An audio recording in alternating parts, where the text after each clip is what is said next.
वो दिन मैं कभी भी भूल नहीं सकता। 2 नवंबर 1984 जब मेरे घर पे हमला हुआ, मेरी वाइफ प्रेग्नेंट थी और उन इधर भाग रही थी इधर उधर मुझे बचाने के लिए।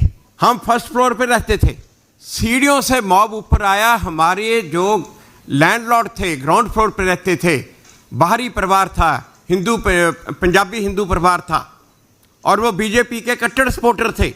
वो मिसेस बाहरी आंटी जी सीढ़ियों में खड़े हो गए मॉब को रोकने के लिए। उतनी देर में उनकी डॉटर लॉ ने आके हमें भगाया और जाके अपने स्टोर में अंदर लगा के आगे रजाइयाँ रख के ताला लगाया।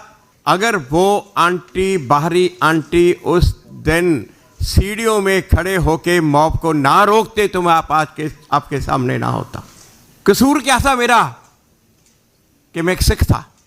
वो जो दिनों की, वो 3 दिनों की, आज भी वो 3 दिनों की जो स्टोरी है, जो भी कोई सिख दिल्ली में था उनको कहो वो 3 दिनों की हालत सुना दें। अगर कोई बिना आंखों में आंसू आए वो 3 दिनों की स्टोरी सुना दे तो फिर कहना, इतना बुरा हाल था। और ये जो पूरा जिनोसाइड नरसिंहार था, ये इंदिरा गांधी ने अपनी लाइफ टाइम में प्लान किया था और ये तो एग्जीक्यूट हुआ उसकी डेथ के बाद, क्योंकि वे मौका देख रहे थे सिखों का कत्लेआम करने का। अगर उसकी मौत ना भी होती उन्होंने फिर भी करना था। और ये जो प्लानिंग उनकी बहुत बड़ी। और उसके बाद क्या किया, पूरी कांग्रेस सरकार ये लग गई एक नरेटिव सेट करने के लिए कि ये तो हिंदू वर्सेस सिख था, तभी रैट नाम दिया गया। पुरी साहब ने जो कहा ना कि रैट तो वो होता है कि ये तो हिंदू वर्सेस सिख था, हिंदुओं को गुस्सा आया तो जाके, मगर ये बिल्कुल झूठ था। ये कांग्रेस पार्टी वर्सेस सिख था। जो कांग्रेस के सपोर्टर थे वो सब सिखों को मारने में थे, चाहे वो मुस्लिम हो चाहे वो क्रिश्चियन हो। मैंने खुद केसेस किए, जजमेंट्स किए जिसमें दुली चांद मोहम्मद अब्बास कट्ठे एक्यूज्ड हैं त्रिलोकपुरी के केसेस में। बहुत से केसेस ऐसे हैं जितने कांग्रेस के सपोर्टर थे वो सब मारने में थे, जो कांग्रेस के सपोर्टर नहीं थे वो बचाने में लगे हुए थे। सिर्फ मेरे लैंडलॉर्ड नहीं, ऐसे और भी बहुत। रामविलास पासवान जी के घर को आग लगा दी क्योंकि उन्होंने सिखों को पनाह दी अपने घर में। पीछे की दीवार कूद के भागे तो अपनी जान बचाई। प्रकाश चंद पालम के एरिया में अपने नेबर को बचाते हुए उसको मार दिया, क्योंकि सज्जन कुमार ने कहा था जो हिंदू सिखों को पनाह देता उसको मार दो।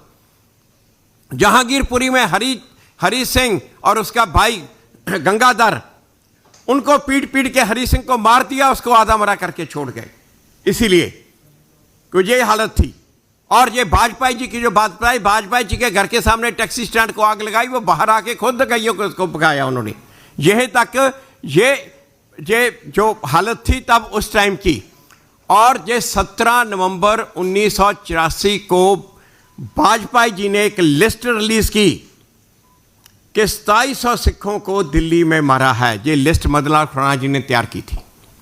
उससे पहले 3 दिन पहले क्या हुआ था, 14 नवंबर को उस टाइम के जो कांग्रेस के होम मिनिस्टर थे उन्होंने स्टेटमेंट दी कि सारे इंडिया में 650 सिख मरे हैं। तो जब इन्होंने 2700 सिखों की लिस्ट रिलीज की, कांग्रेस ने कहा वाजपेयी एंटी नेशनल है और उन्होंने कहा ये टेररिस्ट का साथ दे रहा है। और वाजपेयी जी के पास कुछ लोग आए और उन्होंने कहा कि आप इलेक्शन सर पे है, आप इलेक्शन की सोचो। वो कहते मुझे इलेक्शन की परवाह नहीं, मुझे देश की परवाह, मैं देश की सोचना है, मैंने देश को बचाना है। इलेक्शन तो हर 5 साल बाद आएंगे। और ये सभी ये पूरे का पूरा नानावती कमीशन का रिकॉर्ड में है, ये उनकी ये पूरी कंप्लीट स्टेटमेंट। और ये खुराना जी जब जैसे बताया, खुराना जी इतने कमिटेड थे।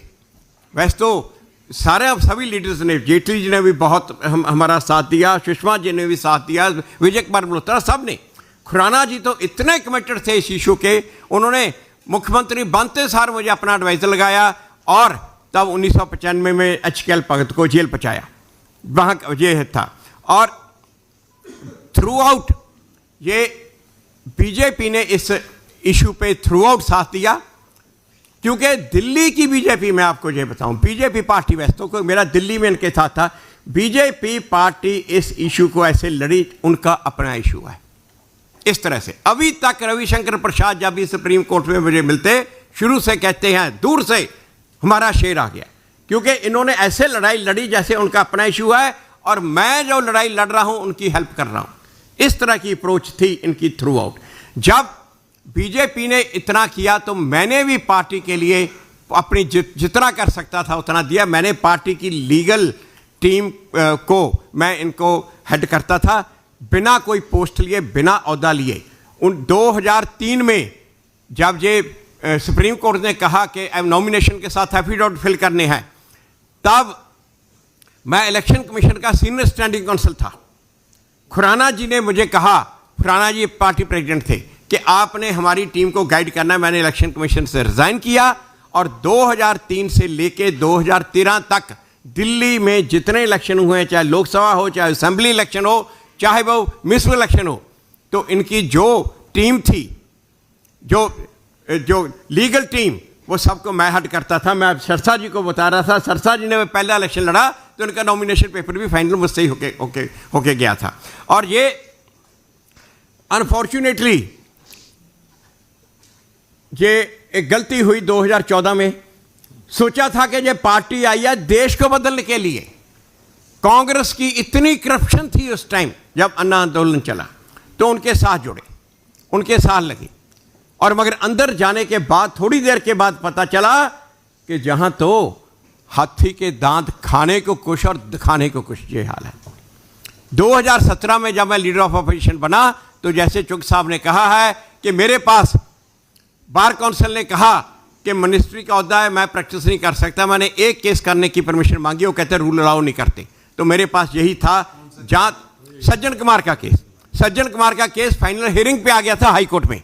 तो मेरे पास जा था, जहाँ मैं केस छोड़ूं, जहाँ मैं उधर मंत्री का उधर और वो छोड़ूं। तो क्योंकि वहाँ ये केस तो मेरे अलावा किसी और ने करना नहीं था, तो मैंने अपनी ड्यूटी समझ के कि शुरू से जो मुझे उस अकाल पुरख ने, परमात्मा ने मुझे ये मौका दिया ये करने का, तो मैंने ना कि सिर्फ लीडर ऑफ ऑपोजिशन छोड़ा, पॉलिटिक्स भी छोड़ के आके पूरा जोर लगा के यहाँ पे ये केस किए। और उस केस के रिजल्ट ये हुआ, सज्जन कुमार 8 साल हो गए जेल में है, लगातार जेल में है। और मैंने तो तब उस वक्त पॉलिटिक्स छोड़ के इसी काम के लिए लगे हुए थे। मगर आज जो पंजाब का हाल है वो देख के ना दुख होता है, दुख होता है। और अपने आप को गिल्टी फील करते हैं कि पंजाब में इतना बुरा हाल है, हम साइड पे बैठे हैं। लोगों ने भी कहना शुरू कर दिया ये हालत। अब ये पंजाब में आप देखो, लॉ एंड ऑर्डर की सिचुएशन ले लो, गैंगस्टरवाद ले लो। मेरा ख्याल है कोई ऐसा अच्छा बिजनेसमैन या कोई अच्छा लैंडलॉर्ड नहीं है जिसको फिरौती की कॉल ना ही हो। करप्शन जहां तक हर दफ्तर में ये इनके केजरीवाल का आदमी बैठा है कलेक्शन के लिए, इतनी ज्यादा करप्शन हो गई है। ड्रग्स का बुरा हाल। और सबसे जो बड़ा क्राइसिस पंजाब में है वो फार्मिंग का क्राइसिस है। जितनी रिपोर्ट अब तक आई हैं, सबने कहा है 2039 में पंजाब का ग्राउंड वाटर टॉक्सिक हो जाएगा, आप यूज नहीं कर सकोगे, निकाल नहीं सकोगे। और ये जमीन अब क्या 13-14 साल रह गए, जमीन पंजाब की बंजर होने वाली है।